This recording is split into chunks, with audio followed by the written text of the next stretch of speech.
Good morning, and thank you all for joining us here. I'm joined by my colleague, Minister Duclos, and very happy to be here. C'est un plaisir d'être ici avec vous aujourd'hui. Last week, I expressed my grave concerns about the impact that the unprecedented disclosure of documents contemplated in the opposition's motion would have on the government's ability to continue protecting Canadians from COVID-19. My point is that we are in the middle of negotiations for vaccines, PPE, and rapid test kits. Extensive disclosure, as contemplated, will threaten our ability to procure these goods. Over the course of the last few days, a number of Canadian and international suppliers, associations, and experts have echoed my concerns, some publicly, others privately. La première obligation de notre gouvernement doit être de protéger la santé des Canadiens et de se faire traverser notre pays à travers cette pandémie le plus rapidement possible. Tout le monde peut être d'accord avec cela. Tout le monde convient également de la nécessité de transparence et de responsabilité. The debate rests on how best to achieve this result without jeopardizing the safety of Canadians. I want to speak about two things: our disclosure and transparency to date, and the consequences of the motion if passed. First of all, our disclosure to date. Over the last months, PSPC has put in place hundreds of contracts for personal protective equipment, medical supplies, vaccines, and logistical support. We have procured approximately 2 billion items of PPE for Canadians. We have put in place 7 hard-fought agreements with vaccine suppliers. In terms of PPE, between March and July of this year alone, my department signed more than 300 contracts. This summer, PSPC posted information about most of these contracts to our website.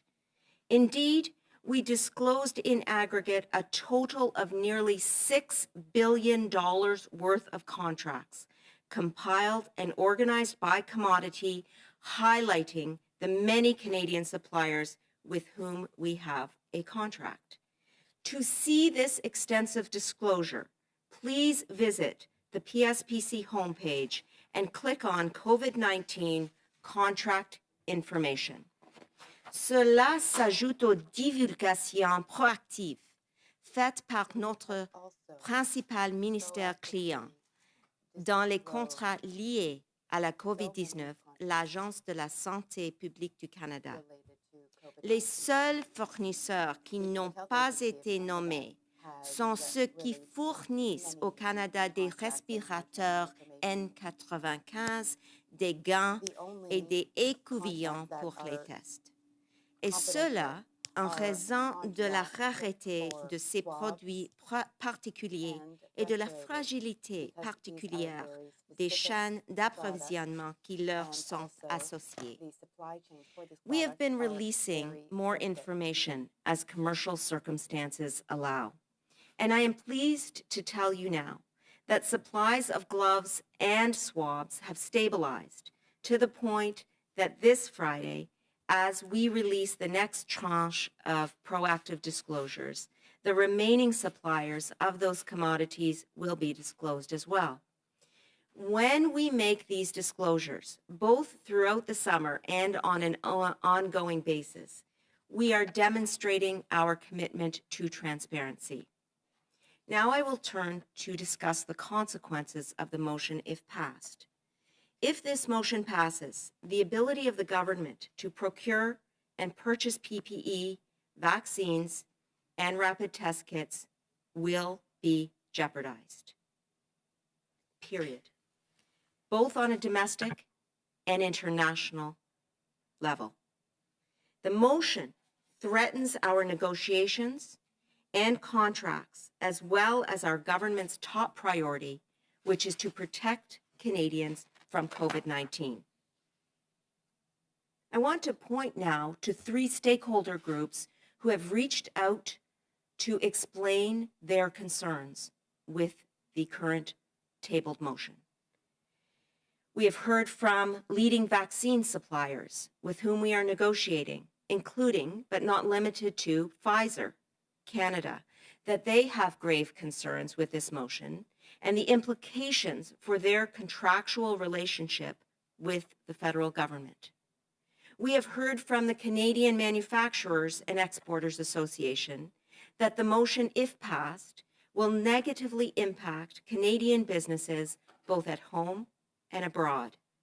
Manufacturiers et Exportateurs du Canada poursuit en disant qu'il est préoccupé par le fait que la réputation de tous les fabricants canadiens qui ont répondu à cet appel et se sont réoutillés pour fournir à notre pays les EPI essentiels sera terni.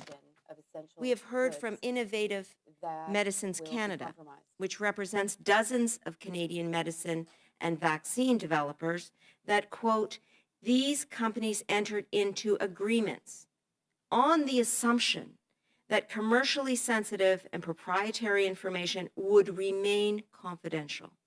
The public disclosure of such information could have a negative impact on the very companies that are working so hard to help Canadians from the virus. In conclusion, les entreprises et les associations qui m'ont contacté, ainsi que certains de mes collègues, disent qu'ils ont également contacté les partis de l'opposition, mais que ces préoccupations sont soit rejetées, soit ignorées. Notre gouvernement a proposé de modifier davantage la motion pour apaiser ces préoccupations, mais les conservateurs ont refusé. This is not about politics.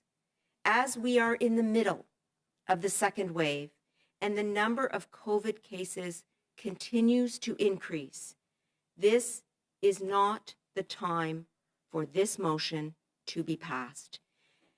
This is not the time to threaten and weaken our relationships with our suppliers, on whom Canadians' health and safety depends.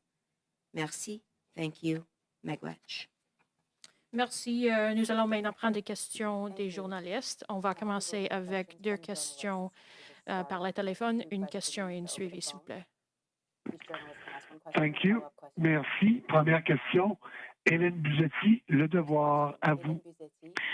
Oui, bonjour, Madame la ministre. Donc, vous avez beaucoup parlé du secret, en fait, entourant les contrats.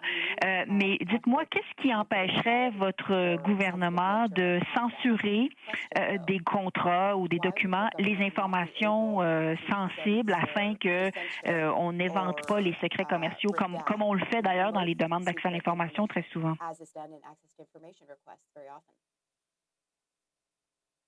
Merci beaucoup pour la question. Je pense que la motion dit que c'est l'expérience de le Law Clerk of the House of Commons qui va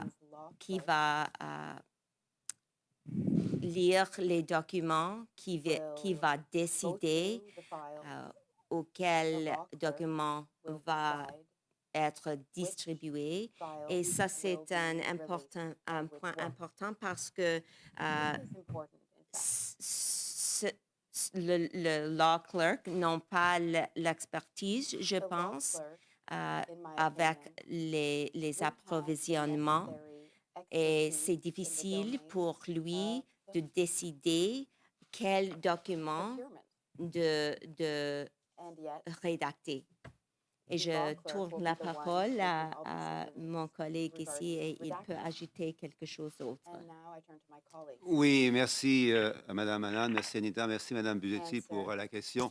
Nous vivons dans une démocratie parlementaire. Le gouvernement doit répondre aux demandes du Parlement.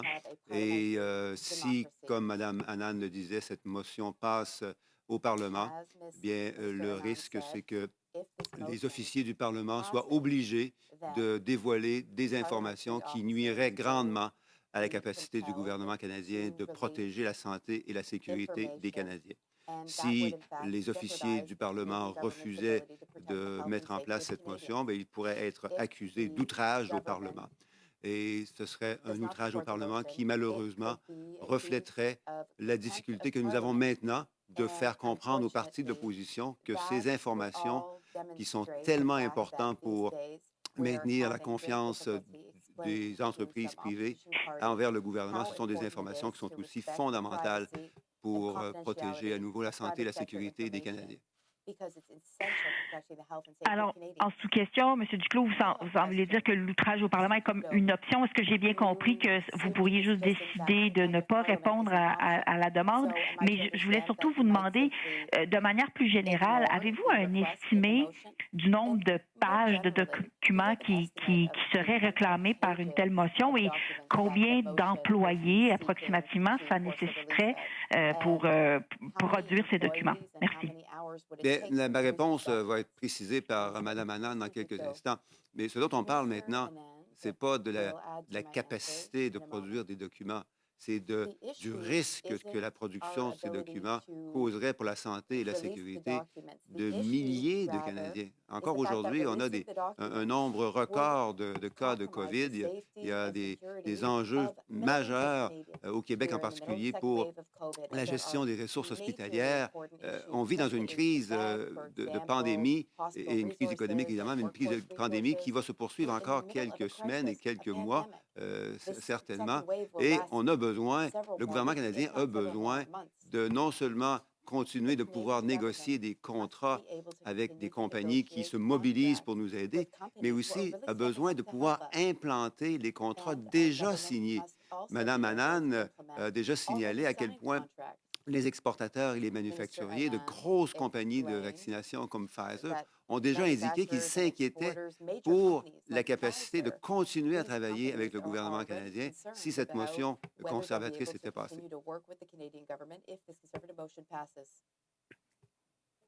Thank you.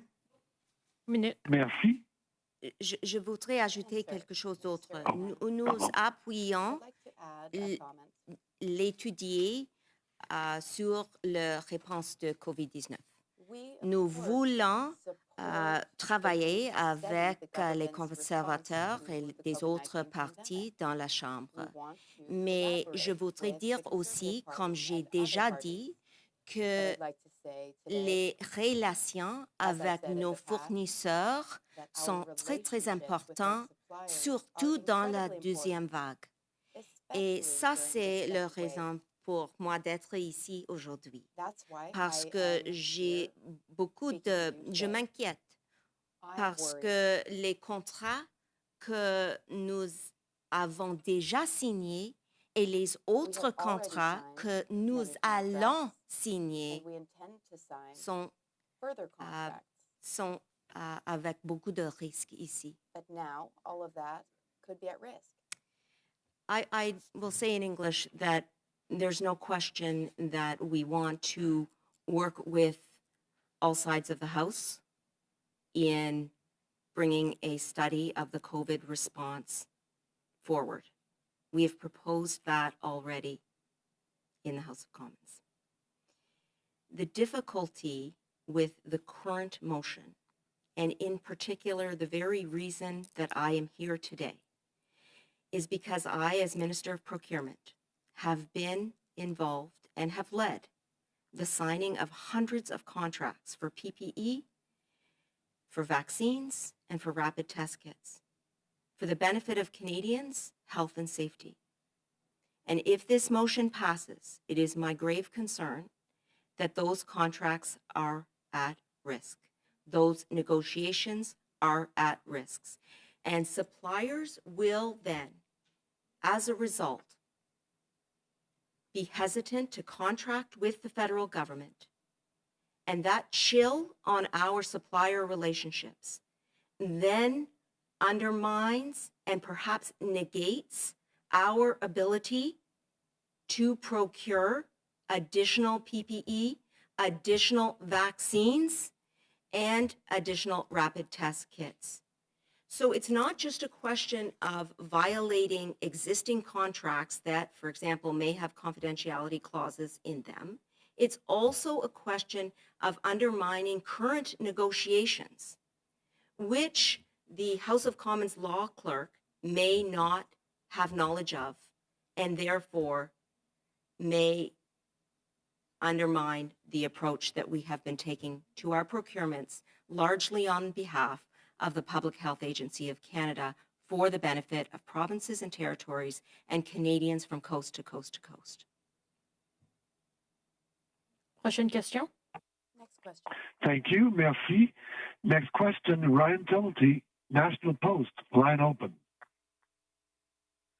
Yeah, good morning, Minister. I'm wondering, if not now, when will you be able to reveal more information about these contracts and the negotiations around PPE and vaccines? Because it's an integral part of the response here, and I think it's fair for Parliament to want to examine that and understand how it worked. Well, Ryan, thank you for the question. And I will say that we are in agreement. We believe that transparency is important. And that's why at the end of July, PSPC released information regarding $6 billion of our contracts. And we are continuing to update that information on a rolling basis, as I discussed in my remarks. So there's no question that disclosure is important. In addition, we have proposed a committee that would study the spending and the financial implications of our contracts already in the House of Commons.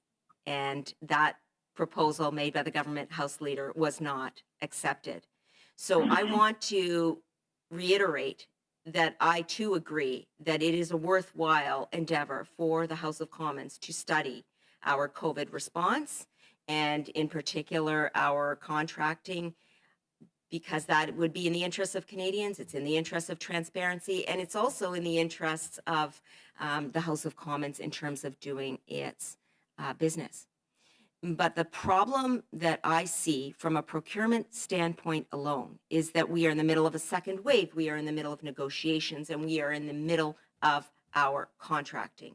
And therefore, if this motion passes, our disclosure, our relationships with our suppliers is brought into the full-fledged public eye, and our suppliers will be hesitant to do business with us. As I have explained, many stakeholders reached out over the weekend, including vaccine suppliers, to express this concern. And I do not want to be back here to explain to Canadians that because of the disclosure that we were forced to make, we were not able to secure vaccines or PPE for Canadians because our suppliers chose to walk away. That would be a highly unfortunate, if not life-threatening, announcement to have to make, and I would not want to have to do that. Follow up, Brian? Yeah, I'm also wondering, I mean, is there not a middle ground here that you could find with the opposition parties, perhaps providing this information in an in-camera type session? Is there no middle ground between providing no information to the committee and providing something in a different format, I guess? Again, Ryan, I've got to take issue with your use of the words no information. As I've previously indicated, we released information relating to $6 billion worth of contracts on our website, and that information is continually updated. Having said that, by all means, we want to work with the opposition parties and come up with a solution. But what I am speaking to now is the motion that is on the table for this afternoon, and that concerns me greatly. And that is why I'm here today. That's what we're discussing. And that is of great concern to Canadians, I would think also, given the jeopardy that our contracts would be placed in if this motion passes. We'll take a couple questions from the room. Hi, Okay, Mackenzie go Gray ahead. with CTV News. Mr. Duclos or Minister Anand, either one of you can have this. The opposition parties said they're going to pass this. Jagmeet Singh was the last leader to say that he was going to bring this, support the Conservative motion. So I don't see a situation where this is going to change. I know you were asked this earlier, Mr. Duclos, but just to repeat in English, is there any opportunity that the government will not bring forward any kind of documentation that you're concerned about, Ms. Anand, that could potentially hurt contracts, even if Parliament votes to have that information brought forward? Well, the vote hasn't yet occurred, and we're there, as Minister Anand has indicated, we're there to help focus everyone's attention on the crisis and how we can move forward with all opposition parties in making sure that what we do is always aligned towards protecting the health and safety of Canadians. That's our objective, and that's why we're here this morning. We want to inform everyone that in addition to being as transparent as we need to be, we also need to be as responsible as we have to be in this current crisis. So we, as Minister Anand has said, we have been engaged with opposition parties for the last few days on trying to see whether amendments to the motion could be accepted by the Conservatives. They have said no, we don't want an amendment to that motion, and therefore we are in front of you today to say that we have to vote on this motion this afternoon, and in doing this, the key word has to be responsibility. Ms. Anand, you referenced letters that some of the biggest pharma companies in the world have sent. Are you seriously saying that these companies would not sell to Canada with a vaccine coming out, or any therapeutics, or any other things if this comes forward? That our relationship with Pfizer, as an example, who wrote a letter this morning, it would be done if this came forward. I am seriously saying that our contracts, vaccine, PPE, and rapid test kits are in jeopardy. And the reason why vaccine companies are reaching out to us is because they too believe that those contracts may be in jeopardy. David? Hi, good morning. David Thurton from CBC News. So if the health of Canadians are in jeopardy, like you say, Minister Anand, why not make this a confidence vote? The importance of working with all sides of the House is top of mind for our government. It is the reason why we proposed amendments to the motion last week. It is the reason why the government House leader has continually said that he is open to a discussion 24 hours a day, 7 days a week. The most important point, I would say, is that we need in this pandemic to work together as a government with all parties of the House and with Canadians and Canadian businesses. And that's exactly what has happened. Canadian businesses have continued to step up for the health and safety of Canadians. And so at the end of the day, we have to come forward and address the motion on the table, and we will need to make decisions about our next steps forward if this motion passes. But my point here today is from a very personal and a ministerial standpoint, not to mention a governmental standpoint, to mention that our contracts that we have worked so hard to secure for Canadians over the past number of months. And when I say that, this is working day and night, public servants across the board, putting their lives on the line for Canadians as well, are in jeopardy. And I think that is a high risk to take. Follow-up?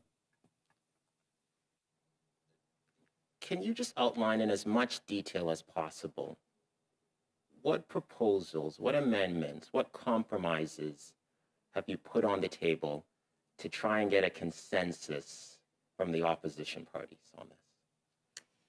Well, one of the important proposals that we brought forward last week, which was rejected by the Conservatives, was that the vetting of the contracts be done by the PCO as opposed to the clerk of the House of Commons. And that, in my mind, is a very, very important step that would need to be taken. I would have greater assurance in that case that the issues that we are concerned about from a procurement standpoint would be taken into account. Est-ce que vous voulez ajouter quelque chose? I think this is really well stated. I think it's an offer which is respectful of the ability of public servants to defend the integrity of the government and, more importantly, the health and safety of Canadians. I think this is something that the opposition parties will want to continue pondering while we prepare for the vote this afternoon. OK, on va prendre deux autres questions sur le téléphone et on va retourner à la salle après. Prochaine question, s'il vous plaît. Thank you. Merci. Prochaine question. Raymond Filion, TVA. À vous. Merci. Bonjour, M. Duclos. Pourquoi ne pas en faire une question de confiance, comme vous l'avez fait la semaine dernière, si cette motion est si néfaste? Mais cette motion tourne autour d'une question de responsabilité. Et la responsabilité du gouvernement canadien est tout aussi importante que la confiance des partis d'opposition dans le gouvernement canadien. Et nous avons tous à partager cette responsabilité. Tous les partis, incluant les partis d'opposition, font partie de cet effort collectif que nous avons de défendre la santé et la sécurité de tout le monde.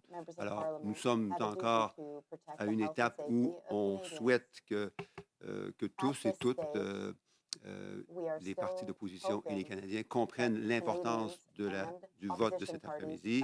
Comme Mme Anand le dit, il s'agit de la capacité du gouvernement canadien de protéger les Canadiens. C'est vraiment ça qui est en jeu cet après-midi. Et on invite tout le monde au bon sens et à la responsabilité. Suivi. Mais tu t'indiques que la motion va passer. Alors, si effectivement elle passe, qu'est-ce qui va se passer après? Est-ce que vous êtes prêt à aller en élection pour bloquer ça? Bien, comme on disait, on est encore quelques heures pour continuer d'insister sur la responsabilité collective de tous les partis à la Chambre des communes de s'assurer de protéger la santé et la sécurité des Canadiens. On a confiance que les partis d'opposition vont vouloir continuer à travailler avec nous sur cette question et on va continuer à le faire jusqu'au moment du vote. Prochaine question, s'il vous plaît. Thank you. Merci. Prochaine question. Émilie Bergeron, Agence QMI. À vous. Oui, bonjour. J'ai pas bien compris. La question a déjà été posée, mais j'ai pas compris votre explication. Pourquoi ce serait pas possible de divulguer des documents qui sont demandés avec cette motion-là, mais qu'ils soient caviardés, comme c'est le cas quand quelqu'un fait une demande d'accès à l'information et que les informations qui relèvent du secret commercial sont tout simplement caviardées, ces passages-là.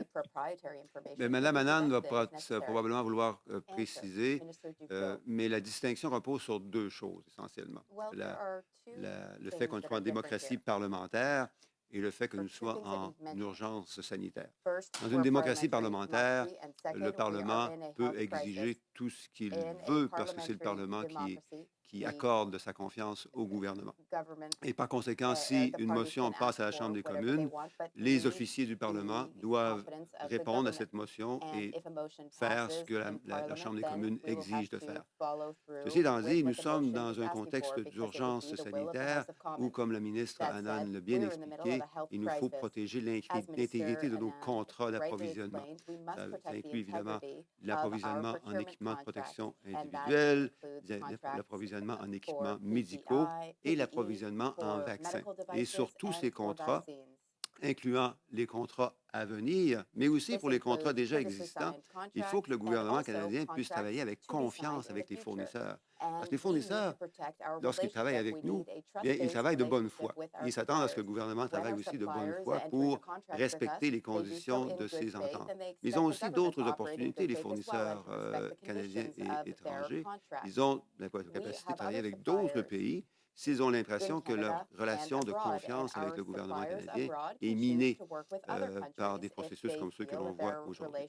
Donc, pour garantir l'intégrité de la capacité du Canada de protéger les citoyens, il faut des mécanismes qui, comme ceux auxquels a fait allusion Mme Anand, qui pourraient mener effectivement à la protection de ces renseignements par des processus de caviardage qui font le maximum en termes de transparence, mais aussi font le minimum en termes de protection de l'intégrité du gouvernement canadien.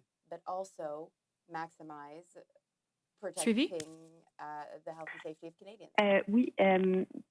Est-ce que ce serait possible, une fois que la motion, on peut s'attendre à ce qu'elle passe, est-ce que ça serait possible pour les documents qui ne peuvent pas être divulgués publiquement, parce que, comme vous dites, ça viendrait nuire à l'approvisionnement en équipements de protection individuelle, en vaccins. Est-ce que ça serait possible de fournir une forme de brefage à huis clos aux partis d'opposition qui sont sur ce comité-là, à tous les partis d'opposition? Mais nous sommes ouverts à toutes les discussions et toutes les options possibles, à la condition, évidemment, que ces options et ces mesures protègent les Canadiens. Et Mme Anand et d'autres membres du gouvernement ont déjà exprimé des ouvertures aux partis de l'opposition. Malheureusement, jusqu'à maintenant, le Parti conservateur a refusé d'amender et d'améliorer sa motion, et c'est là qu'on est présentement. On va prendre une question de la salle et on va retourner au téléphone pour une autre question. Sure. Lee Berthium from the Canadian Press. Excuse me. How much sensitive information is really contained in these contracts? And do you really believe the law clerk is not equipped to decide what is safe to release and not?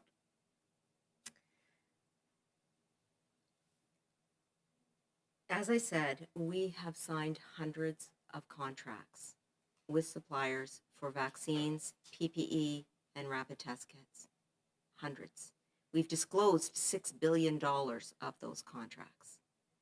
The sensitive information in those contracts cannot be underestimated. There are confidentiality clauses. There are proprietary information clauses.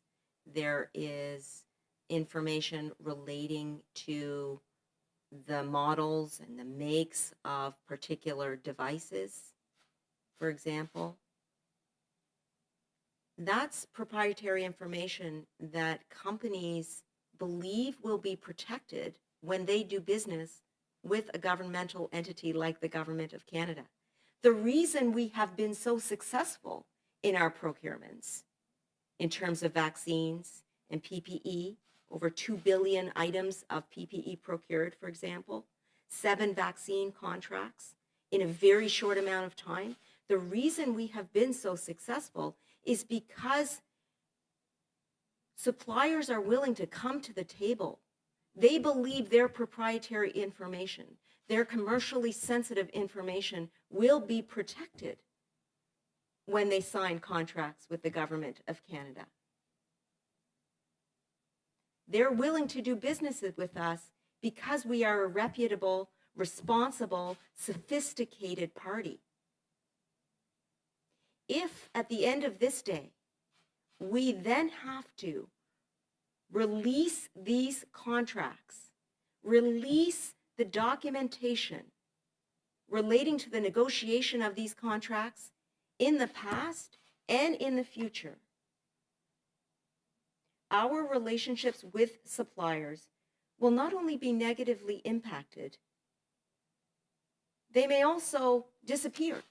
Nothing compels Pfizer to come to the table and sell vaccines to Canada. They have other purchasers who are more than willing to enter into contracts with them, and other vaccine suppliers are the same. Yet we have been able to secure contractual agreements with these 7 companies, just as an example. And the question is stark. Why, in the middle of a second wave, would we jeopardize those contracts? Why? Law clerk. Pardon me? The law. I also asked about the law clerk. What was the question? Whether you really believe the law clerk is not capable of knowing what is safe to release and not. So there is no circumstance in which I want to underestimate the expertise of the law clerk in his role. The point I'm trying to make is that the law clerk has not been involved in the procurements, is not a legal expert in procurement, is not aware of the negotiations that have occurred and that are ongoing, is not aware of the market conditions relating to sensitive information and commercial relationships that we need to continue to protect as we continue to battle COVID-19. That's the point I'm trying to make. So as my follow-up is, what can you say or do then to reassure Canadians that A, you're getting value for money, B, that companies aren't taking advantage of Canada at this unprecedented situation, unprecedented time, and C, that in light of some of the ethical challenges that your government has faced, that all of your contracts are above board? I find the phrase value for money quite interesting. What is on the table here is the lives of Canadians. That's the end goal of our procurements. That is what we are trying to protect, the lives of Canadians. We are investing in Canadian businesses so that they can retool and ensure that we have a stable supply of domestic contracts and PPE and now vaccines. Over 40% of our PPE contracts by dollar value are with Canadian manufacturers because Canadian businesses from coast to coast to coast have stepped up in light of this health crisis. So the idea that we are not getting value for money is intriguing.